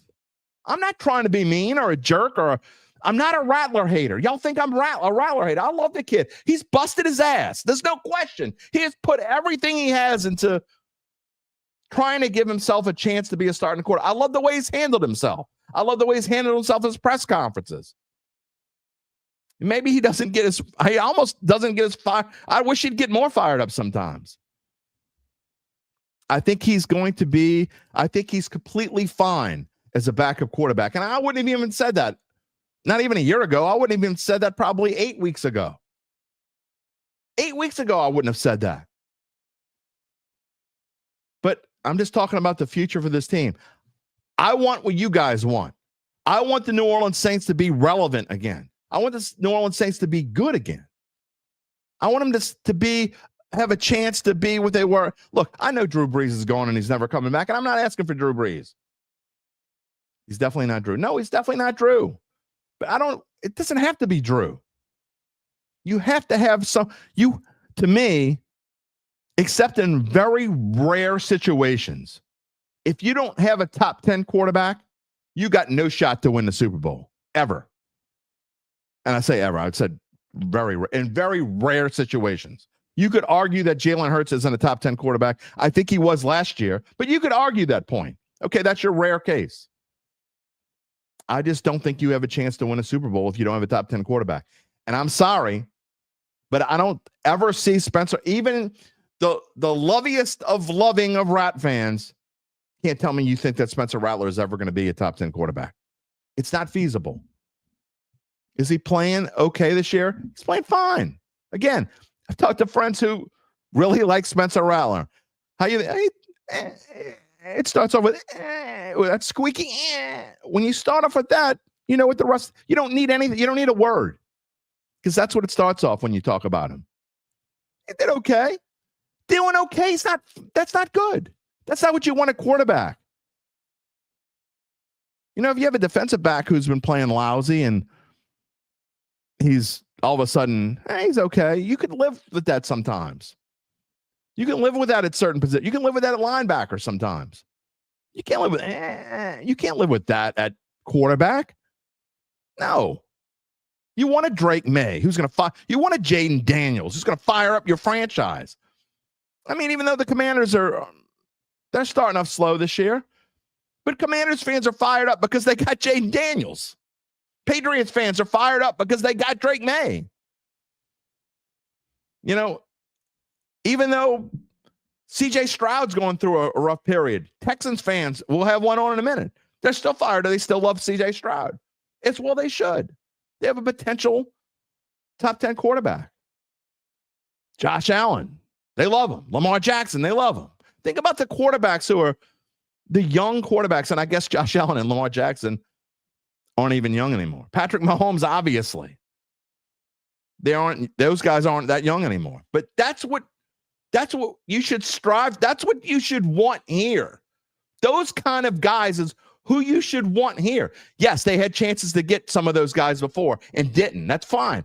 The past is the past. But that's what you should want here. It's not Spencer Rattler. It's not Tyler Shough. What they have here is not going to build you a future. Not a successful one anyway.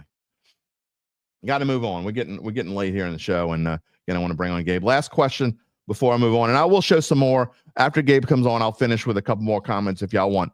If you have something a reason why you disagree with me, tell me. I'll be glad to show it. If you have a reason to tell me why you disagree with what I'm saying, with anything I just said, please tell me. I'll be happy to show it. Caribbean Cool wants to know if I could give a little behind the scenes on my routine on a Saints noon game at the Dome. It's nothing special. What time do I get there? When I get there, any superstitious food before game time? Well, no, I do not have superstitious. I am a superstitious person, but I do not have superstitious foods that I eat before a Saints game. And when you go to a Saints game, especially this year, you pretty much eat the same thing. I'm not complaining one iota because I am always thankful for someone who is feeding me for free. I want that to be clear. The Saints feed you the same thing at every game pretty much, especially this year. It's breakfast when you get there. I get there about between 10 and 10:30. I used to get there between 9:30 and 10, but I kind of backed off of that. So I get there between 10 and 10:30. It takes me about 10 to 12 minutes to get from where they give me parking to get to the press box, which is way up there, if you don't know. Way up there, all the way at the top. I eat breakfast, have a chat with Zach. I have a chat with Rod, Zach sits on my right, Rod Walker sits on my left, and sometimes I'll mingle and talk to a couple other people, especially if I'm trying to line up a guest for Wednesday. And then I just kind of take notes during the game. And honestly, I have the red zone sitting on in front of me while I'm at the Saints game. That way I can monitor what's going on because I need to know what's going on around the NFL, not just the Saints. So that's pretty much my routine. And then after the game's over, if you don't know, I'm on the Saints Insider Show every Sunday home game. After with Zach, I open up while the other Saints insiders are getting the comments and quotes from the locker room. That's where I am. So anyway, that is my Sunday routine. John says, so then we're probably getting a quarterback next year. I don't know. I mean, I think they should, but again, you drafted Shough with the 40th pick of the draft, and you don't know what you have because he hasn't played yet. So he needs to play. Again, not because I think he's better than Rattler, because we don't know who he is. Just say. Chad Gage says, 10,000%.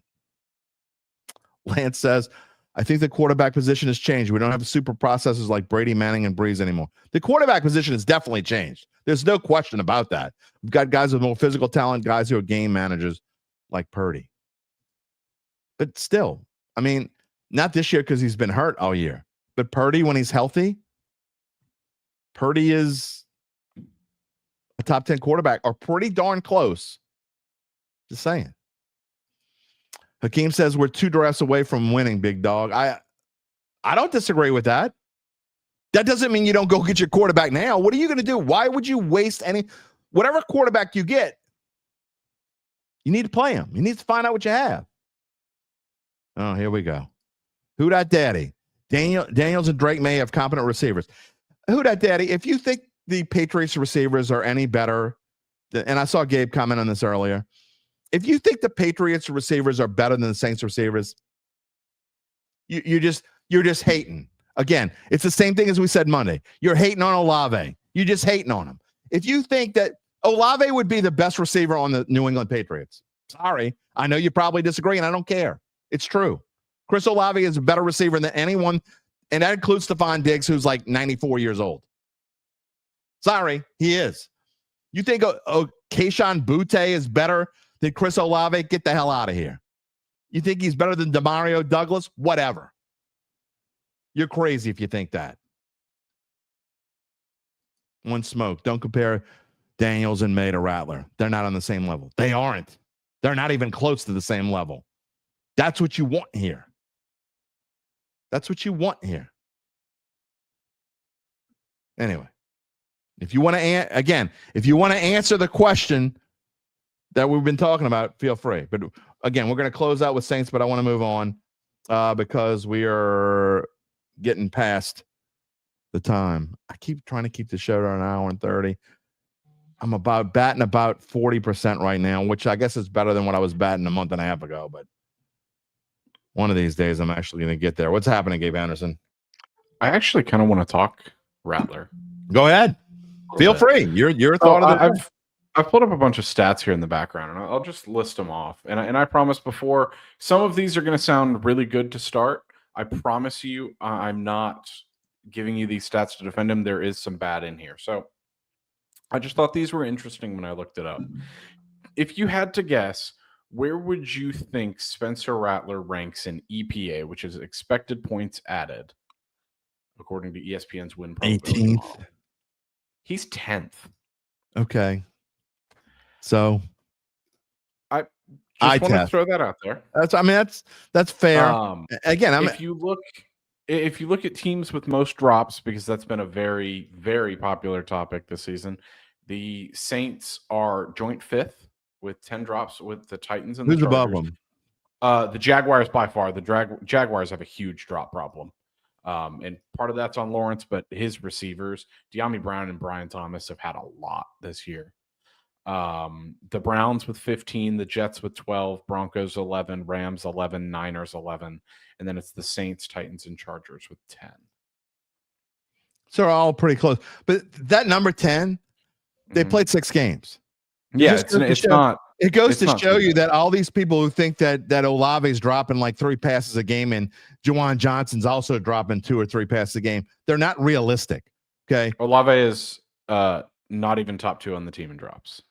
So There you go. So how many drops does Olave have officially? 4? I mean, don't it can't know. be. Can't even be at 4. It can't even be No, it 4. would If they've be- got 10 as a team, he's got to be more like 2. He had It would 1 be on 2 or Sunday. fewer. Yeah, so I mean that's and Lance, not all of those are losing teams. The Rams and the Niners are not. My point about Rattler is more of this, and it doesn't go with stats. He puts up the same stats so far this year every game. They're misleading. Okay. He's been horrendous. No, horrendous might be too strong. He's been bad in the red zone. Okay. He's been bad in the and I actually go beyond the red zone. I'd say within the 30. Once they get to the 30, it's like somebody shut off the spigot. Okay. Because you see that he did something that he hasn't really done much of this year. Throws a decent pass to Olave to get started, first play of the game, and then they just stall out. They go 3 and out and kick a field goal after that.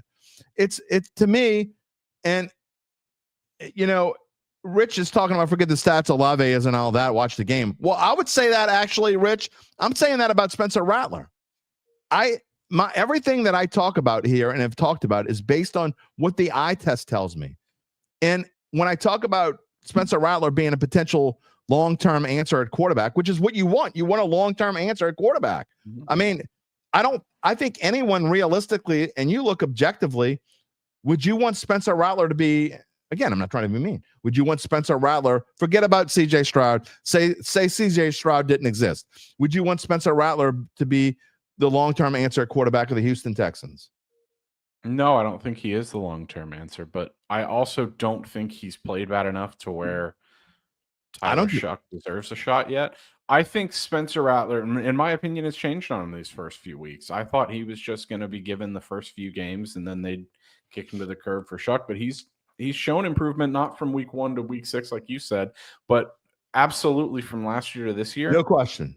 No question. And I think he's now a guy, I think he's played well enough to say that the Saints should keep him under center until they are fully ready to compete. And then when you're ready to compete, you go out and get a quarterback. Yeah, but here's the thing, though. This is why I'm going to push back and disagree with you.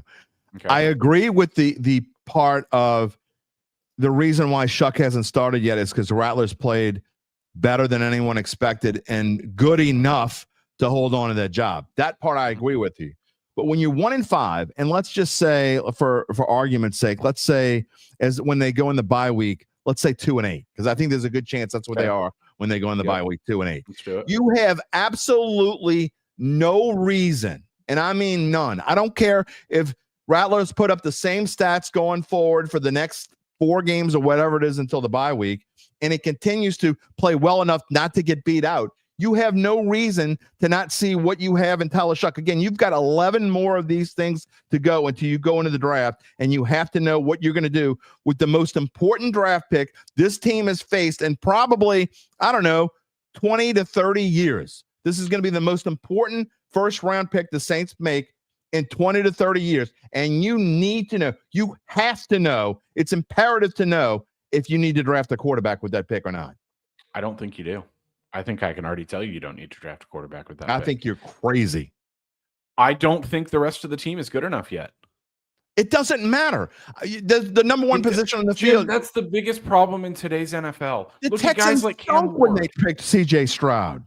Look at no, but they got a lot better in those years where they had Davis Mills. Here's the thing why the Texans struck gold per se with their pick, because they waited.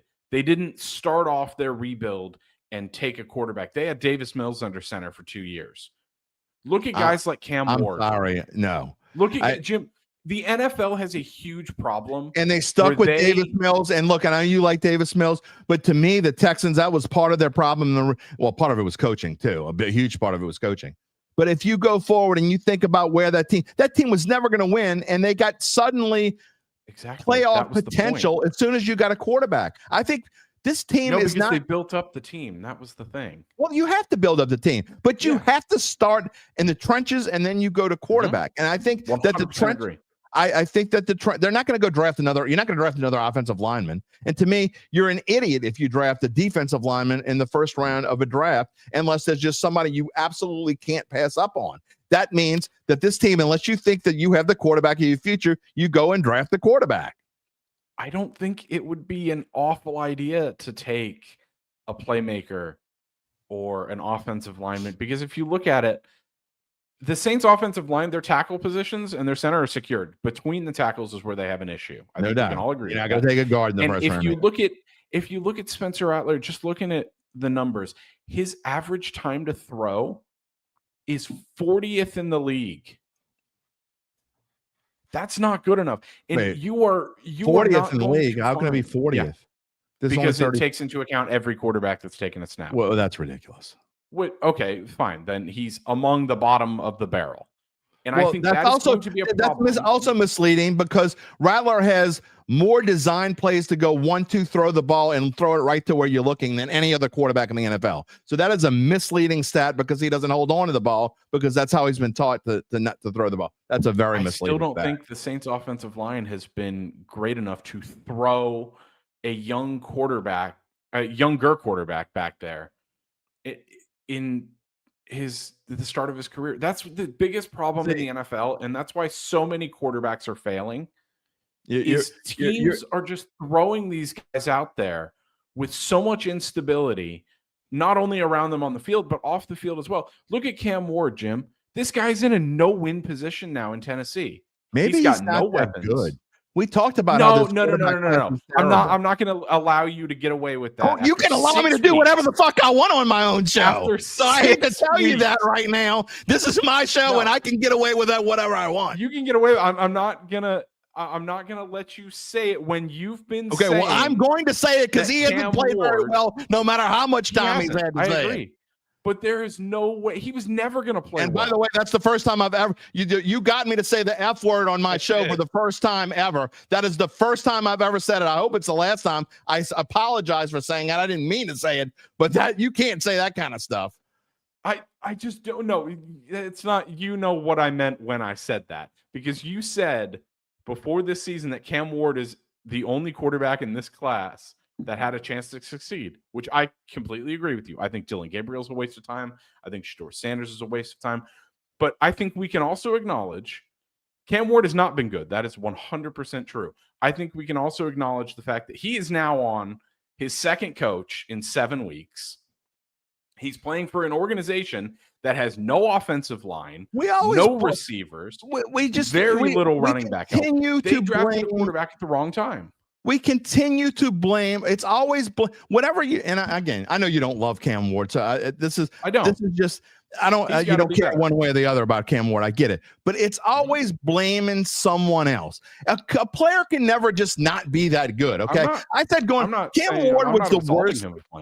Cam Ward is I think legitimately the worst number one quarterback, and not the Tennessee Titans maybe didn't have a choice. I'm not saying they had a choice. They had to draft Cam Ward. They had they had less than zero at quarterback. There's no question they needed to. They made their own mistakes and they're lying in their own bed. And part of the reason why they're lying in that bed is because the mistakes they made at quarterback, which, by the way, this team continues to make.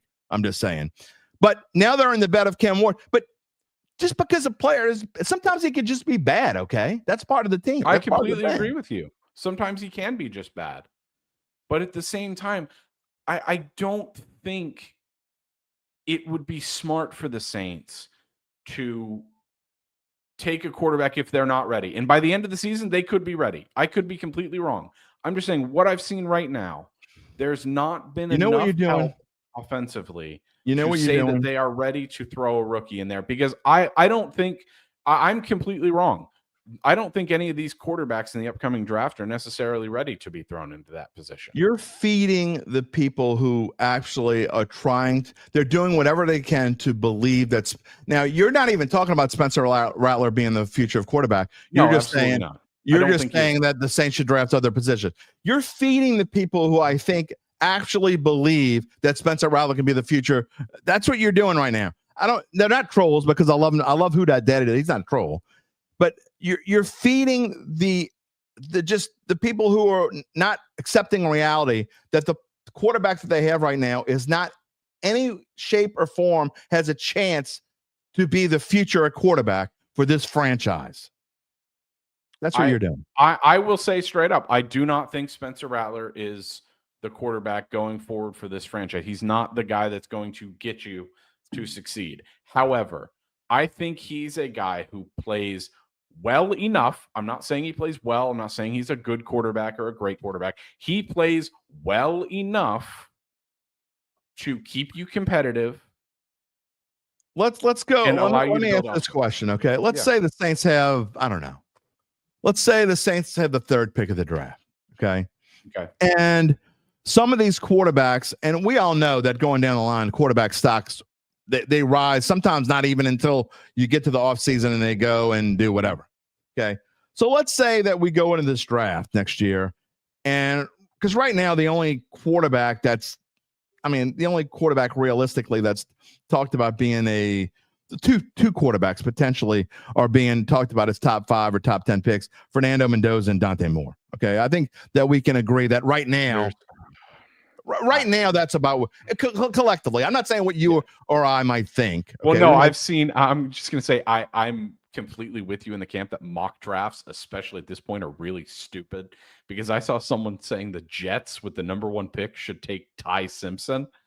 Yeah. Which is just comical, but go ahead. But my point, okay, so my point is, so let's say those two guys right now, it stays like that, and those two guys are top 5 picks, okay? And let's say there's no question that the Jets are going to probably, I'd be shocked that the Jets don't take a quarterback with the 1st pick of the draft. Okay, let's say that it stays this way. The Jets finish and they get the 1st pick of the draft, and they take either Mendoza or Moore. Well, especially let's say if they have Moore, because I actually think Fernando Mendoza is an excellent prospect going forward. We don't know the answer to that. My point is, if the Saints, there's only been 1 quarterback off the board, okay, and the Saints have the 2nd best quarterback prospect, which I don't think it's not nearly as good as the class from 2 years ago, but it's way better than the quarterback class that we just had. I think you and I both agree on that. So if it goes into this 2026 draft and the Saints have the chance to take a Fernando Mendoza or a Dante Moore or someone who bolts up the chart who we don't know yet, maybe Lenore Sellers bolts up the chart in the last half of the season, we don't know. If they have the chance to take one of those guys, I just don't know how you even fathom passing on those guys. I would absolutely pass up on both of them. Potentially franchise-changing quarterbacks. I don't think either will necessarily be franchise-changing. I think Fernando Mendoza is a very good quarterback. He was very good at Cal. And I think Curt Cignetti's offense is very quarterback-friendly. It's similar to Josh Heupel's in that regard. Yeah. Curtis Rourke, he's on an NFL roster. He plays for the 49ers, but he's never going to do anything in the NFL. Yeah, but that guy is not the same level in my opinion. Same thing. He had a 6-to-1 touchdown interception ratio last year in Cignetti's offense, Jim. Well, I hear you. I think we really saw. But Joe Burrow sucked in his junior year at LSU too. So I didn't say what. Joe Burrow sucked in his. What my point is, he got way better from last year to this year. Mendoza's gotten a lot better going forward. Is my point. No, Mendoza was good last year. Yeah, but he's even better this year. That's kind of my point. But you're talking about Rourke. But I'm talking Curtis Rourke, who was a guy who was at Ohio, had a 6-to-1 touchdown interception ratio, and and he got better. And look, I mean, it's very quarterback friendly. It's similar to Josh Heupel. If you look at guys like Aguilar was a middling power 4 quarterback last year, and suddenly he looks like a world beater because Josh Heupel's offense elevates these players and puts them into positions to succeed in college. And I think we saw the inexperience with Moore. I don't think taking either of those quarterbacks would be smart with the Saints. And if I were at pick 3 in your hypothetical situation, I would pass on both. And that's crazy because I think in the grand scheme of things, you can think of about maybe 30 to 40 players in the NFL, maybe not even that many. You think about how many players in the NFL who were just taken that early in the last 20 years who are absolute franchise changers. I mean, there just aren't that many. There are more than half of the players that are taken in the top 10 that are franchise changing players, because obviously we know they aren't all franchise changing players, but way more than half are quarterbacks. I mean, that's where you get a franchise changing player. And this team may not have a chance. If you go get some player and that makes the Saints better, let's just say the Saints are better, and then next year they're 8-9 or whatever, and now you're drafting like 16th. You're not going to get a franchise changing quarterback. You're going to be stuck, as Mike Detillier says, in football purgatory for who knows the hell how long. And this team cannot go forward and long term.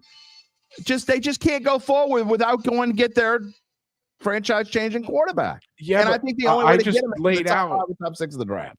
I just laid out why I don't think either of those guys are franchise-changing quarterback. I think a guy like Lenora Sellers has much more upside and potential than those guys. Well, I think you could, at the rate at which it's going, if the Saints get the number 3 pick, I don't think it would be an awful idea to trade back. Oh, they're never going to do that. That's not who they are. I'm not saying they will. I'm just saying they're never going to do that. Idea. If anything, they're going to trade up. They don't trade back. I think, who I really think could be a franchise-changing player, and you're going to disagree because of the position that he plays. I think Caleb Downs is the best player coming out of college next year. Okay, that's fine. And if you're a team that has a quarterback and going forward, then fine. You can't do that, though, if you're the New Orleans Saints. Then I think you trade back. Here's the thing. And Earl, you can't hope this, but this kind of is my point of all of this. Mm-hmm. Okay, let's hope Shough is the guy, and it doesn't matter. The point is, we don't know what Shough is because we haven't seen him play. Oh well, the coach knows. I'm not gonna say that we don't know, but I'm also not gonna lean fully into a comment from earlier that you called out. The reason that people are saying the coaching staff sees Shough and blah, blah, blah. They see him every day. They do. They have not seen him in a game situation, but there could be something. We will never know, so it's all speculation. Of course it's speculation. They're seeing something every day. Everything we do in this show, this show is entire. This show and every other show is pure speculation. I want to highlight what Lance said, because you mentioned that if you go 8-9 next year, do this? Yes. So here's the thing. You could potentially get another number 1 pick from a bad team by trading down if you were at, let's say, 3. Hypothetical situation. If you're at 3, because someone is going to trade up and they're going to want Caleb Downs, they're going to want Caden Proctor, they're going to want these really big names, or hell, they might even want a quarterback. Those are franchise-changing players. The Saints don't have a need at tackle. They don't need to take Caden Proctor. Okay. It's speculation, whatever you want to call it, that we talk about, and in this show, that's what we do here because we're giving our opinions. That's just, we don't like to waste time opinions. The Saints are never going to do that. Okay, I understand what you're saying. I don't even disagree with you, but to me, it's not even worth wasting time talking about something that's not going to happen. The Saints have a history of proving that's not going to happen. They just aren't going to do that. So, I mean, again, we don't know where the Saints might be better than we think. They might end up winning 5-6 games, and then you're talking about an 8th or 10th round pick, and maybe it's a moot point and all that, and maybe we're talking about something differently. Maybe I think if you get a pick around 8 to 10, I think then you consider taking a quarterback. So I'm just the opposite. I think no matter again, I'm going to say this again, and I'm going to go back and look, and I'll give you an answer on Friday where I think this is, but this is at least going to be the most important first round Saints pick. And we've had some very important ones as of late. This is going to be at least the most important pick this team makes in at a minimum of 20 years, probably closer to 30 or more. They had a first round. The last time they had a first pick, where they picked George Rodgers back in whatever it was, 1981 or whatever it was. I don't remember the last time. I guess we can look it up and see the last time they had a top 5 pick. I don't remember. I'm sure it's happened since 1981. I don't remember. Mm-hmm. But, you've got to get this pick right. And to me, it's got to be a player. What is the most important player on the field? It's the quarterback. If your answer at quarterback isn't here, you've got to go get one. Because to me, this isn't a team that's a veteran quarterback. That's what someone say earlier. Go get a veteran quarterback. Can't go get a veteran quarterback. Not unless you get lucky and get one that's like 27 or 28 years old and you just stumble into it. You don't stumble into a Drew Brees. How often does that really work out for teams as well? Very, very rare. It worked out for the Saints, but even that's a once in a lifetime. And I mean, I'm not exaggerating. For you take 32 teams, I bet there haven't been 32. The 32 teams, I bet you couldn't say they've lucked into veteran quarterbacks that have made them run. They've got to get this pick right. I hear where you're coming from. They're not going to trade back. And to me, again, we're talking about this in October. That shows you the state of this franchise. But there's only one thing that matters, in my opinion. I just my final comment. I just don't know if this team is ready to take a young quarterback like a Dante Moore or a Lenoris Sellers, who is seen as a project quarterback, but potentially game changing. I'm okay with project quarterback if they think, again, this is where you trust your coaching staff. Okay. You don't trust your coaching staff. And I think the Saints do fully trust their coaching staff. Absolutely. And as well, you should. If you don't trust your coaching staff, then what the hell are you doing? Yeah, we don't have to trust them, and I do at the moment. But I'm just saying, we don't have to trust them, but the administration does, and I think there's no question the administration does. I just don't see this. I don't see this coaching staff realistically. There's nothing that tells me any different. I don't have any inside information. It's pure speculation. Again, pure speculation is what we do. We talk about our opinions. It wouldn't make sense to me for me to think that Kellen Moore had Spencer Rattler as his franchise quarterback. Otherwise, they would have never drafted Tyler Shough, and they would have never had this huge competition where they didn't decide until literally 8 days before the season started who their quarterback was. I don't believe I don't know if they drafted Shough because they didn't necessarily believe in Rattler. I think it was more they hadn't seen Rattler other than the few games he played last season. Yeah, okay. I don't disagree with that. But I think it was in their right mind. No football guy in their right mind would think this person who is running this team right now, which I don't know, is it Mickey Lomas? I don't know. Whoever the hell it is. I mean, the people, I guess I should say, would think that Spencer Rattler is their future quarterback. That's just my opinion. Anyway. All right, we got to move on. And I do want to we've been very good at predictions. Now, Monday, we had a mixed bag. My best bet of the week was there were two things that I liked. I liked the Drake London to catch a touchdown pass, which happened. And I liked the under in the Bears Commanders game. And I don't know, did it go under? No, we liked the over in Bears Commanders. Oh, we like the over and no, I like the under in the Falcons game, but I said I wasn't making a best bet. That one did go under. Did we? I don't remember. What was the final score? The other was it 25-24? I believe it went under by half a point. Oh yeah, so we missed by half. Breaking news, people! Odds makers are good at their job. They're really good. And this game, I think I have a best bet on this one, but I'm not. I'll decide later. You go ahead, give your analysis on Steelers at the Bengals on Thursday night. And the headline is beware the weirdness of Thursday night football. I lost 2 knockout picks a couple Thursdays ago when San Francisco was completely banged up and I didn't think they had any chance to beat the Rams. And I was wrong again, me and a bunch of other people. What do you think about this? Again, 5.5-point favorites, division game on the road on a short week with Joe Flacco at quarterback for the Cincinnati Bengals. I like Jamar Chase anytime touchdown. Okay, fair enough. I wouldn't play this game at all. There's Aaron Rodgers is not good. Joe Flacco is not good. I don't think the Steelers a road are that division good. favorite. Yeah, I just don't like it. I am really close. I'm about the same place I was last week. I am super close to I said the Giants last week. I was going to make it a best bet if it got to 7.5, and it never did. So I just made it something that I really liked. I'm on the fence with this one too. I think I'm going to make it a best bet because I haven't had one in a while.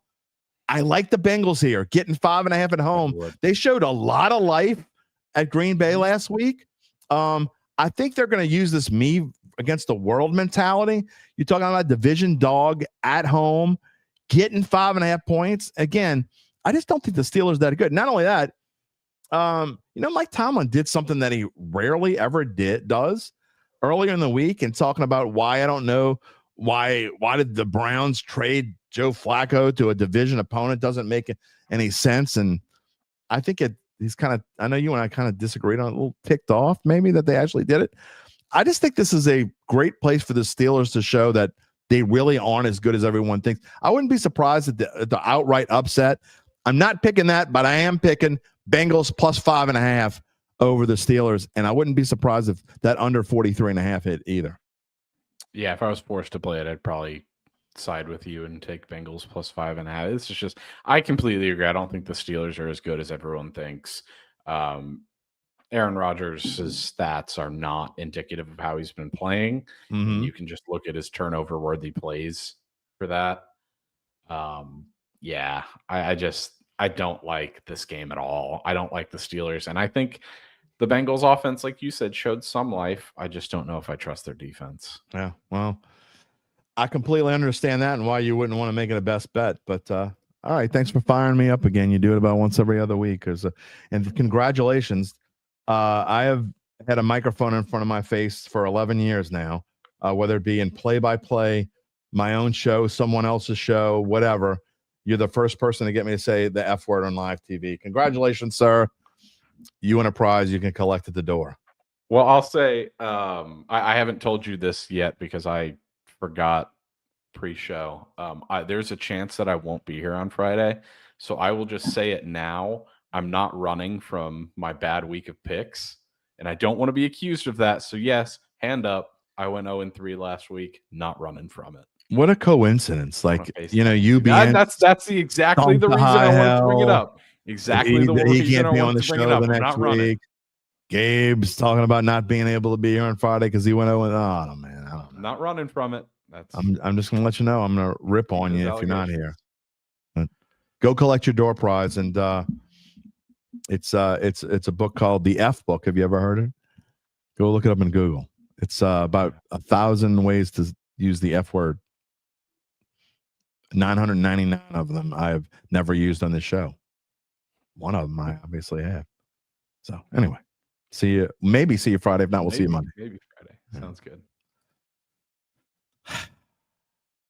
I mean, seriously. I mean, I guess I could go in the podcast and like when I go, because I have to edit this show to go put it as a podcast. So maybe the audio only version, I could clean it up. But no, I mean, we're not going to. It is what it is. I said it. I apologize for saying it. I know some of you enjoyed it. That's not something we can theoretically we can say whatever we want on this show, and I can use those words, but I'd rather not. So again, I apologize for saying that. And if anyone, well, first of all, if anyone got truly offended, they probably turned me off already. But if anyone is still listening and didn't like that I said that, I apologize. And I definitely apologize if you had a kid in the car or something like that and really who that daddy loved it. I mean, look, it's real, right? I mean, one thing we talk about on the show is being real, and we don't always agree. And look, a lot of times I don't agree with even my regulars. I love y'all. We don't have to agree. UBN, you were about as you're offended. I'm offended at you. I'm offended that you're offended. I wasn't even going to talk about the rat today. Is the funny part. I really wasn't. I knew it was going to. Mal says it's all good. I'm dead serious about apologizing for that. How much is my fine going to be? I hope nothing because I'm Poe. I'm just saying. I wasn't going to get into that, but y'all bring it up, and we aim to please here in the show. I mean, most of y'all know what I think. But I don't. Again, I think the reason why it was important to talk about it today and why today was different is we got into the reasons why, and we got into the y'all are missing the point part of the show, right? I think that sometimes y'all miss the point. It's not that I don't think Rattler is playing fine or whatever in his numbers. He's 10th in the NFL and this rating and that rating. This rating is 16th. You know what I didn't show today? I made these slides and didn't show them, but I'll put it up there right now if you're still here. Here's what, this is the ranking that means, these are the rankings that mean something to me. It's why I continue. I know people go by EPA and some people go by points per game. These are the rankings that mean something to me. And it's the one, I didn't pick and choose. These aren't the rankings that I just decided to use today. They're the rankings I've used since I started this show. And actually, the rankings I've always used back when I was writing a picks column for the last 12 years. They're the only rankings that have ever meant anything to me. And it's the yards allowed per game or the yards gained per game. And if you're watching the show or you can see the show, you can see these numbers. In passing offense, the Saints passing offense, they are 22nd in the NFL. Now, you could say they're misleading, but I think any stat, and I mean, you could take any stat and say it's misleading because of this or whatever, or it backs up your point because of what. To me, this has always been the most realistic stat when I'm going to bet on a game and I'm trying to figure out who I like, and I'm taking out any bias or whatever, and I'm saying, who do I like in Steelers Bengals? And I don't know the answer to this because I don't have it up right now. But when I'm trying to go through, and when I spent my days as a sports betting writer, and I did this for a living, and I bet for a living besides this job, and I was the sports betting writer. That was my job. But I also bet for a living for a short period of time. And I was successful at it when I had time to actually dive through things. This was the number one thing that I looked at. Of course, I looked through other things, but to me, this was the most important stats. Yards per game, both gained and allowed. By the way, if you're looking at these numbers, the Saints are pretty what with the Bears, if not better. But where are they not better? The Saints are better defensively, rushing defense. The Saints are just one spot better. They're what with the Bears. The Saints rushing offense versus the Bears defense, much better. 19th versus 31st. The Saints passing defense is better. Oh, no, excuse me. It's a little worse. 16th versus the Bears offense is 11th in the NFL throwing the football. But significantly worse. The Saints offense is 22nd in the NFL versus the Bears defense. With Dennis Allen's defense was mediocre. We didn't even get to that today.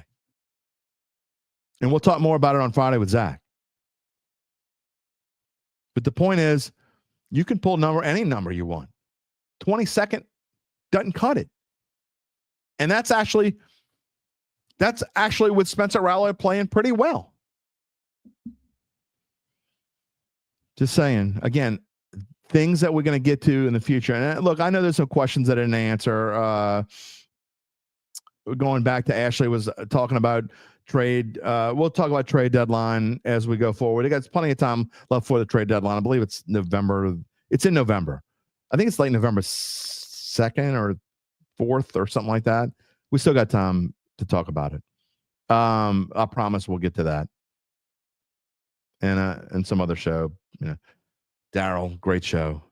Definitely right about the Panthers being better. There's some, Zach still doesn't agree the Panthers are better. What are you looking at, man?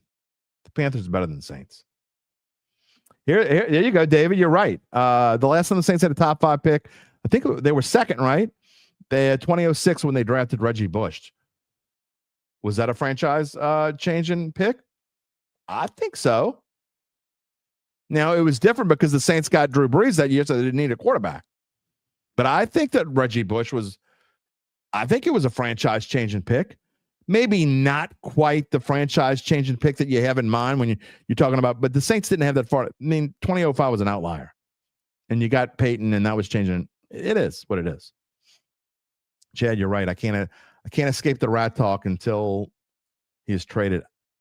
Traded? I don't know if he's going to be traded. Earl says, don't beat myself up. And again, if you didn't hear me before, I'm apologize one more time. Don't beat myself up over the F-bomb. We Saints fans screaming at the TV every Sunday. I get it, but we don't do it on a show. And One Smoke says, would be good to talk about the Pels. Kind of excited for them. You should be. We will talk about the Pels going forward. I promise. It's just not going to be till next week at the earliest. Last comment, or one of the last comments of the day. Sean, I don't know if I showed a comment from you today. Were you here earlier? Or did I show one of your comments and I missed it? The issue with the Saints offense is they lack playmakers. There isn't one game-changing player on this roster. You know what? I don't necessarily disagree with that. It still doesn't change my opinion that, in fact, I don't disagree with that. I don't think there's not a game changer in this offense. I don't disagree with that. But my opinion is that now that you've built up your offensive line, and you still need help at guard, and I think they will address that. Guard is much easier to address in free agency, in my opinion. I don't think this team's in a position to address quarterback in free agency. I think you have to do it in the draft. You want somebody that's going to be here for as long as Drake May is going to be in New England. You want someone here that's going to be here as long as Josh Allen's going to be in Buffalo or Lamar Jackson's going to be in Baltimore. And I know he just had a contract situation that I think got cleared up, right, Gabe?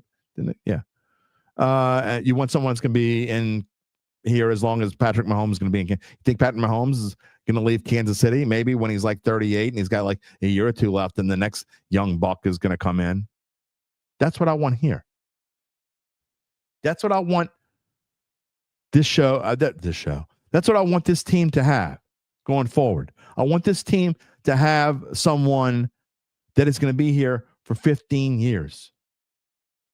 15 years. You know, and if this will be the last comment of the day. Great show. It's my therapy living here in Dallas with these delusional Cowgirl fans. You know one thing that Dallas has, though, that the Saints don't? You can make fun of them all you want. But Dak Prescott is a game friend. Yeah. I mean, you can argue, they haven't been that much changed. That's because their management has not given them any running backs, and they trade away defensive franchise, game-changing franchises, and they've got an owner that's just, woo. But if the Saints had a Dak Prescott, I think we'd be talking differently about where this franchise could go in the future. Then you would go get maybe a game-changing receiver or something along those lines, or of that ilk, in the 2026 draft with the early pick. That's my opinion. So, anyway, that was interesting. I want to thank, I apologize. And I got caught up in the hubbub. I apologize to my friends Nick Braden and Ron Hemel. We did not tell you about the rest of your life. Ain't going to be much the rest of my life if I keep getting as fired up as I got today. So check out my friends at Evangeline Securities. Again, they can maximize the return for the founder and his or her family. Nick Braden, Ron Hemel, folks at Evangeline, www.evangelinesecurities.com. If you're thinking about selling your family-run or privately held business, what it might be worth, it's time to reach out to them. Check them out. Again, I apologize to Nick and Ron. We'll make it up to you. Yeah. Until then, we got a show coming up on Friday. You know what is coming up on Friday? You see it on the screen, October 17th, Friday, 11 a.m. Central Time. It is our Pick'em show. It may or may not be with Gabe Henderson. He's going to let me know ahead of time. Of course, he already told you went 0-3. I don't need to tell you. The other two guys, the other two numbskulls went 3-0. That wouldn't have anything to do with why Gabe couldn't be here on Friday. Not anything. That will wrap it up. Again, Zach will be here. Damon Singleton will be here with our weather forecast. Again, weather's getting better and better. Unlike the show, Damon Singleton is coming better and better with these forecasts. We're loving it. The tropics are remaining quiet. We love that. Zach Ewing, he gets better and better. What are our predictions going to be? Again, I didn't even get to talk about it, but maybe I'll write the same headline. Do the Saints have, we didn't even mention, I don't even know we already mentioned, I meant to. The Saints, they have a little extra oomph for Dennis Allen, trying to beat up on Dennis Allen. I think they might. Who are we going to pick? We'll make our predictions. Saints and LSU and Tulane Army. Didn't even show that slide today. Tulane is still a 10-point favorite at home against Army before they go on the road. I want to thank Koki Riley. And even though he just burns my ass sometimes, I can say that. I want to thank Gabe Henderson. Y'all burn my ass sometimes too. I thank you. And a reminder, well, I mean, we lost probably, 50 subscribers this morning, but we need to make up for them. So if you haven't already subscribed to the show and you like me slipping in the F-bomb once every 4 years, then this is the show for you. Please subscribe to the Dattitude YouTube page. Click the little bell to receive notifications when we go on the air live. And, give us a like, thumbs up, whatever. You know what I mean. You can also find us wherever you get your podcasts, including Apple, Spotify, and many more. Find a replay of the show on NOLA.com/sports. We will see you on Friday, I think. We're going to see you on Friday. I hope to. If we don't, it's not my doing. But I will see you on Friday. We love you all. Until then, take it easy, my friends.